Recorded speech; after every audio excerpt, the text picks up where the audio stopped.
Активисты регионального отделения Общероссийского народного фронта в Якутии провели круглый стол по вопросам организации работы регионального оператора по вывозу твердых коммунальных отходов с 1 января 2019 года. На круглом столе присутствовали представители администрации города Якутска, управляющих компаний, Министерства ЖКХ, Министерства природы Якутии, Комитета по ценовой политике, территориальных органов и перевозчиков твердых коммунальных отходов и МУП «Жилкомсервис». Участники встречи обсудили проблемы формирования тарифа, распределения расходов по санитарному содержанию точек сбора мусора и вывоза мусора из частного сектора.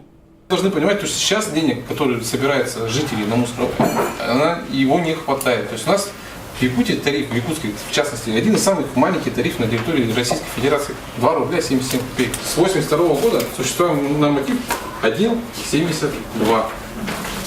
То есть у нас появились бумага, картон, появилась упаковка. То есть мы считаем, да, когда мы делали 4 года назад свою работу на территории города, у нас вышло то, что по факту мусора у нас 2,5 куба на человека. На сегодня новая система обращения с отходами не до конца отработана. Имеется много разногласий между всеми участниками процесса. Не приняты тарифы, потому что нет схемы, нет разделения по видам отходов и выделения в тарифной сетке стоимости обслуживания точек сбора мусора и санитарного содержания. Проблема у нас у перевозчиков в том, что конкурс объявлен на 1 год. Мы уже который раз живем на этой пороховой бочке с 2016 года, ни один перевозчик не вложился в приобретение новой техники. И вы, как, допустим, предприниматели, должны понять нас, потому что мы вкладываем свои деньги и не знаем, вообще заработаем мы, окупим эту технику или нет. Сейчас мусоровоз в среднем стоит 6 миллионов, что для малого бизнеса это очень-очень дорого.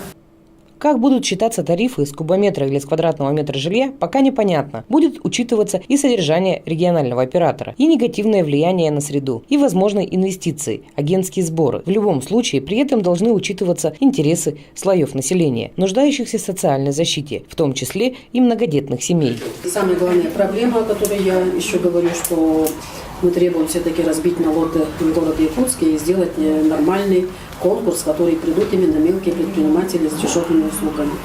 Вот это наше самое главное требование. И я думаю, что если из-за этого у нас конкурс отстрочится, то мы, возможно, даже с 1 января можем не утвердить тариф, и тогда действующая схема просто продлится. И новая схема, она заработает с того момента, когда заработает новый тариф. В этом я не вижу ничего страшного.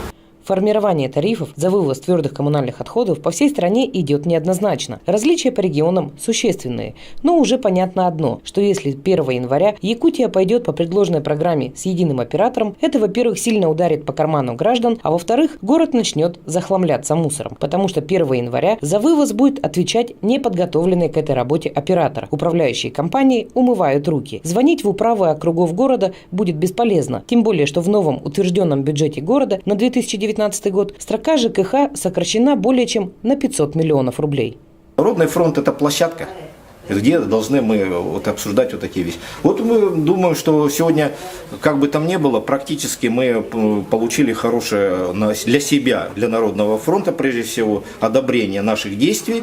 Мы их согласовали. Все остальное решение принимать, отлаживать и так далее принимает кто? Правительство, не общественная организация. Все, мы свою работу выполняем. По итогам круглого стола принята резолюция, которая разослана всем заинтересованным министерствам, ведомствам и организациям для дальнейшей работы.